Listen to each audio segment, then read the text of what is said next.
Namato Ratanatayasa. May I pay homage to Triple Gem, the Buddha, Dhamma and the Sangha. My respect goes to my parents and my teachers. So hello, good evening. So today is Sunday, the 2nd of August 2020, and this is Achan Sujan from Varapunya Meditation Center, Aberdeen, Scotland. And hi everyone for joining us on this online Dhamma talk, which we have started from the beginning of lockdown. And this is an ongoing talk which I'm focusing on this the Eightfold Noble Path, which is the second part of this first discourse of the Buddha. Hi Karina, Milan, Margaret, Manish, and hi everyone. Good evening Margaret, Manish and Karina and everyone. So today is a Sunday, first Sunday of August, and we are kind of a half lucky, half unlucky with the weather. And meanwhile, our body tree, which you can see on my back, needed a treating, and which we have used so-called alcohol to treat, cleaning it. So hopefully it's treated, but still I was told that I need to look at it next week once more in case other small insects are still there, and they will grow up and were shocking the nutritions that is damaging the body tree. So this is ongoing talk in relation to the first discourse of the Buddha that one of the members were asked me to continue on this, and I have been working on that and giving reflections and different perspectives on this First Noble Truth. And then we've been working on, I've been talking about it, and today will be the second factors of the Eightfold Noble Path, which is the Samma Sankappa, which means the right thought. And the right thought, and obviously it's very common to understand that when we have something in our minds, or what we have understood, that transforms into the thoughts. And before that becomes the thought, we have gone through investigation and try to understand what it is. And once we have investigated and makes sense to us, and that's become the views that we take it on, and that's how the thoughts will begin. And here right thought is another factor of the wisdom part in the Eightfold Noble Path. And this Eightfold Noble Path, as I mentioned already, that the first two factors of Eightfold Noble Path is the wisdom part. And on that basis, what we can see that Samma Ditti, the right understanding, Samma Sankappa, the right thoughts, are the wisdom parts.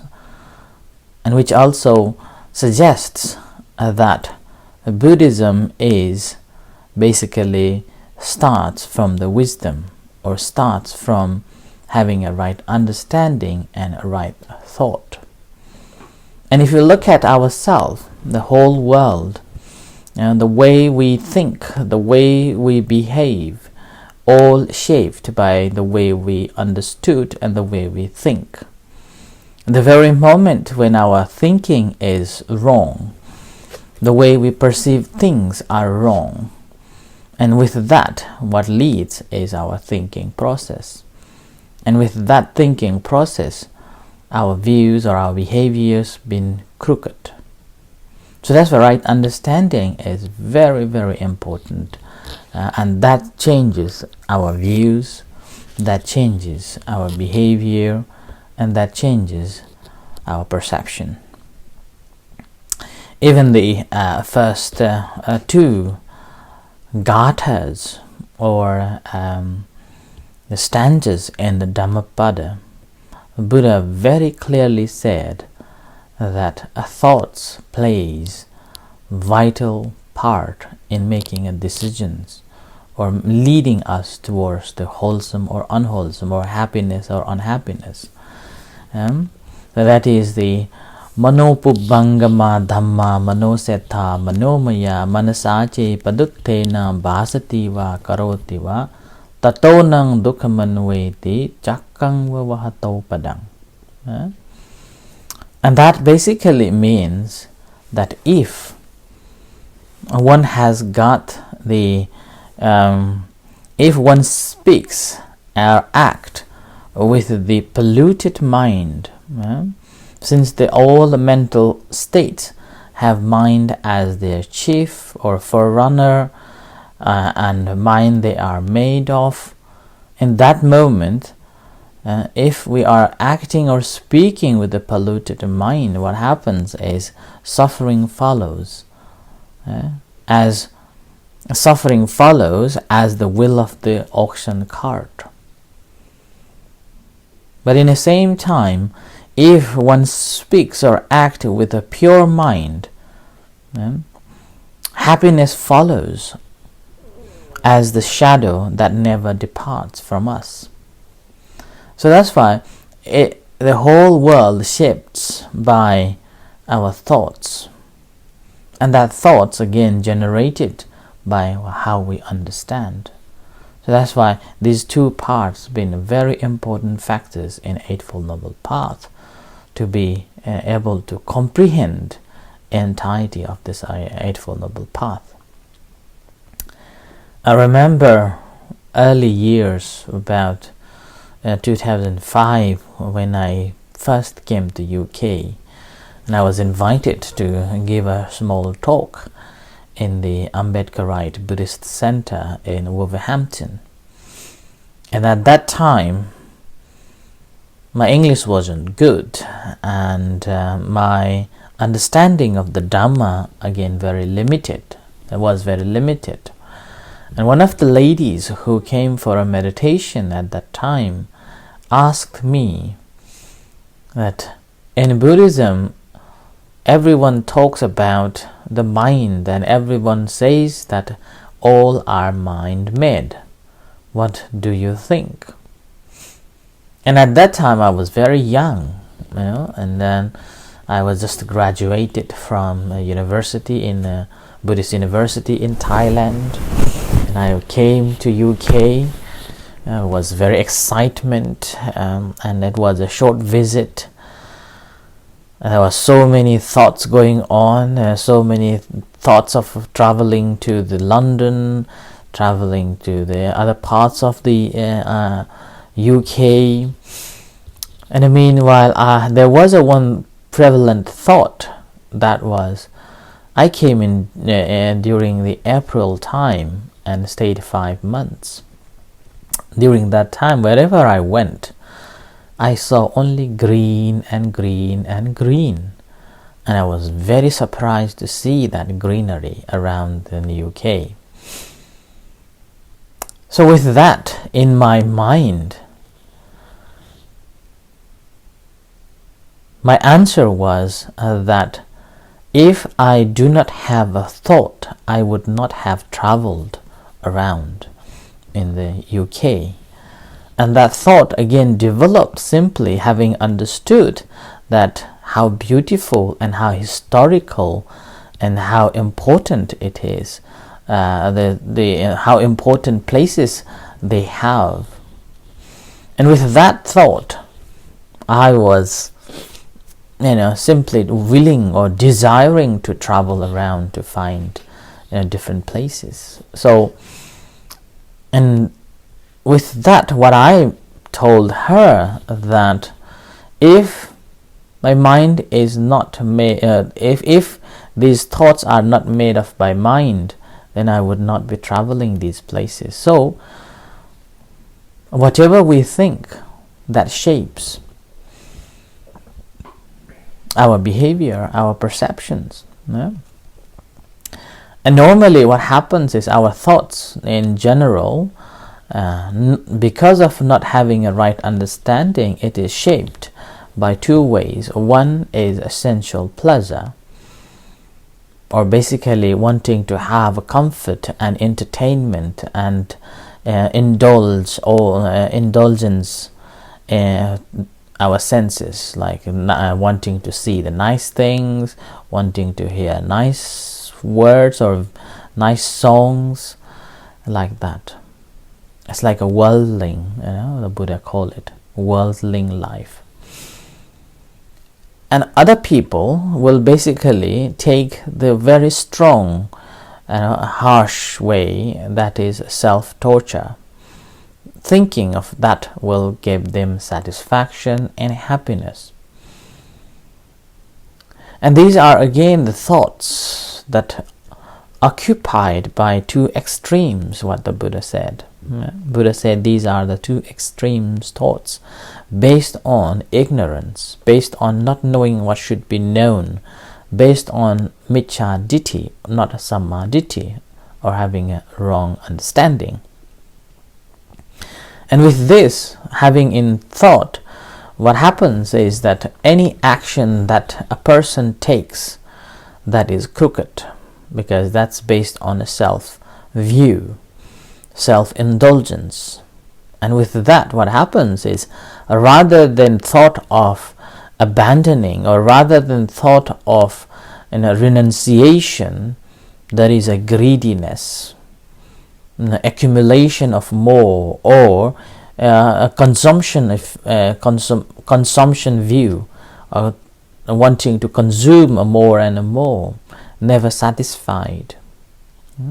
And with that, what happens is, if your desires are not fulfilled, then you generate the resentments, and again, which we can see that there are so many resentments arises due to dissatisfaction of your own thoughts and own desires, and which is the main root cause of the troubles in our modern society. So these anger, resentment and things basically generated from it. And with that, what happens is, then again, they will not hesitate to even harm human beings, or even to kill, and which is that we have so many examples, like a genocide, or slaveries, or domination, and those things. And he's basically having this thought of having this thought leading to the happiness, and which is a crooked happiness, crooked. And in this, I was listening the neuroscience discoveries, and one of the neuroscientists, he said that generally we have a so-called prefrontal cortex and amygdala. Now, amygdala is basically the reasoning brain part, and the prefrontal cortex is basically the thinking mind. And most of the time we are using our thinking mind rather than a reasoning mind. And because of that, thinking mind is not connected with the reasoning mind, we mostly overwhelmed by the thinking, the process, and with that taking us into the wrong actions. And that's mostly based on the delusion. And as a result of that, how can we link these emotional or reasonal or emotional thinking and the reasonal thinking reasoning thinking is basically the path that relaxing the muscles in our brains, and that relaxation of the muscles in our brain it's known as the conscious relaxation, or the sati and sampajanya, and basically that's the practice of meditation in general, in a simple term. And this is, again, when I looked at it, what basically the thoughts can do. If we have a wrong thought, then that brings the harming others, which I have said, and it also obstructs the intuitive wisdoms. And that's the reason why the right thought and a right understanding are so linked together to work together, and that's why it's a part of the wisdom part. And in this right thought, Buddha said that there are 3 types of right thoughts that we have to develop, and that is, one is renunciation, nekkhamma sankappa, and the second is abhyapada sankappa, and which is the no ill will, no resentment, no anger, thought of no anger. And then the last one is Abihinsa, which means Abihinsa is no harming. So these are the 3 right thoughts that we have to develop. And this nekkhamma, or the renunciation part, is quite difficult for the householders to develop, and that's learning to let go. And that's why I think I have mentioned about it on the 3rd Noble Truth, that nekkhamma, or learning to let go, begins from learning to give small things, beginning to give someone who we respect, whether that is very small or large, whether that is financial, or whether that is the time that you give, or whether you spend some time to help others. And that is the beginning to learn to let go before we are able to let go. The highest one is the personality view, and giving up a personality view is not easy. This morning when we were having a breakfast, Ajahn Pira and I were talking about this nekkhamma, or giving away this personality view. It's called Sakaya deity. And we were talking that the entire world that we are having so much troubles simply because of this personality view of me and mine, and belong to this culture or that culture, and which I think I have mentioned about it a couple of nights ago, how what should be understood. The more we are grasping onto this identities, and always creating the boundaries. And we come to conclusion this morning that the very moment when we able to let go of this identity view, the personality view, so Sakaya deity, then the whole problem will be seized. And my conclusion was, and that's why in the very moment when we achieve that first level, then we become the true Buddhists. So at the moment we are all simply conventional Buddhists, all training to be a real Buddhists. And once you arrive, or once you have understood that level, or understood of letting go of identity view, or selfness, or ego, at that moment there will be no caste, no religion, no ethnicity, no race whatsoever. There will be a pure openness, a pure acceptance, ability to be oneness with everyone. So that is the Sakaya deity. And that is the highest level you will be able to let go. And the second, which is the abhyapada, and which is the ill will, so non-ill will. Again, this is again basically the practice of a loving kindness, and this is not easy job too. The practice of a loving kindness. The very moment when you practice of a loving kindness, that starts from your own self to and then to the others, seeing equal to one another. And that moment again, that thought brings the openness to all and the acceptance of all. There's no division between one and another. And so that's the second thought. And the third, the Abihinsa or the Ahimsa. And again, many people may know the philosophy of Gandhi, who stood against the British colonization in India, used this method to basically driven the British out from the country. So that's Abihinsa, and this became a new form of protests around the world. And this is Abihinsa, basically means no harm, no harming anyone. And this is basically another form of a compassion, practice of a compassion. And this compassion again is not just by thinking about it, but it should be generated from your hearts and minds. And only then that's become the true compassion. I have seen some people that they are so compassionate, having heard the news about someone died, having heard the news of someone is bullied, or having heard that like a war in in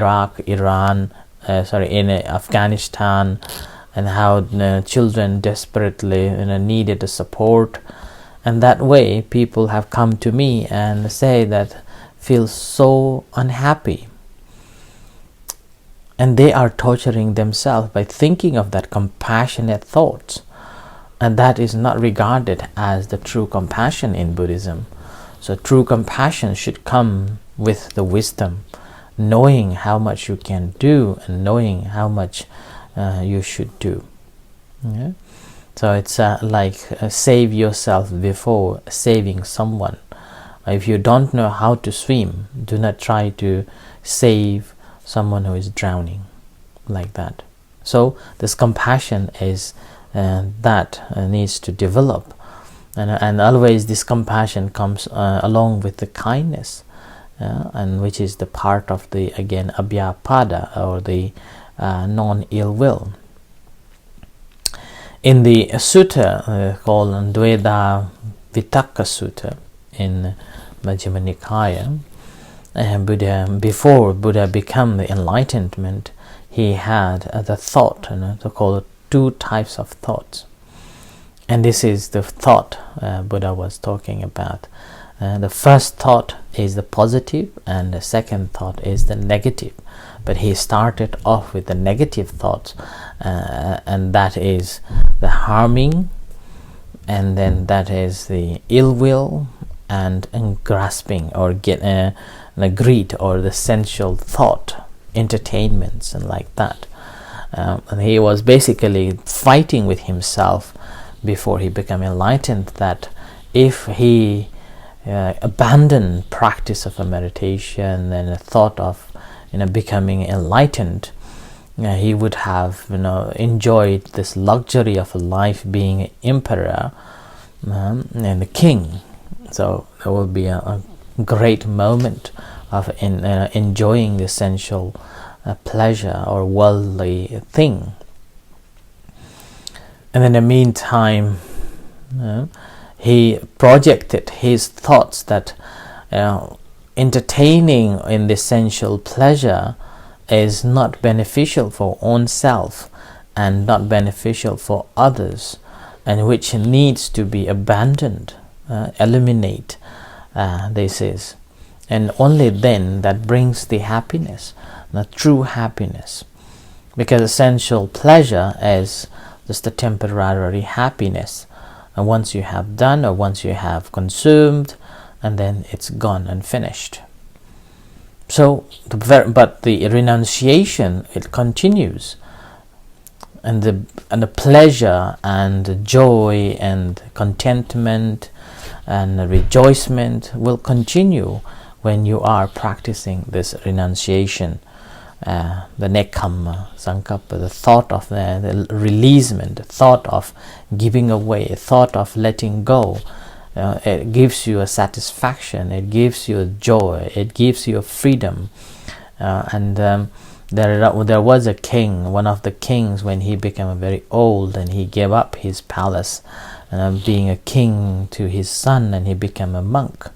And then one day when he was practicing meditation, and then he felt so joy and so happy of freedom, of giving away all this, the power and the status and the name and fame, and he was just saying that I am a winner, I am winner, I am winner. And with that, even the kings were surprised to see the monk is claiming that he is the winner.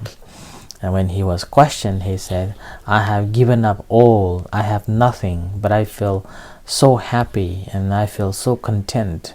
I am free, that's why I am a winner. So that is the part of this nekkhamma, or the renunciation, the beauty of a renunciation. And my understanding and my experience is that being a monk or homelessness in a form of a religious term in Buddhism, being a monk is like you have nothing but you have everything.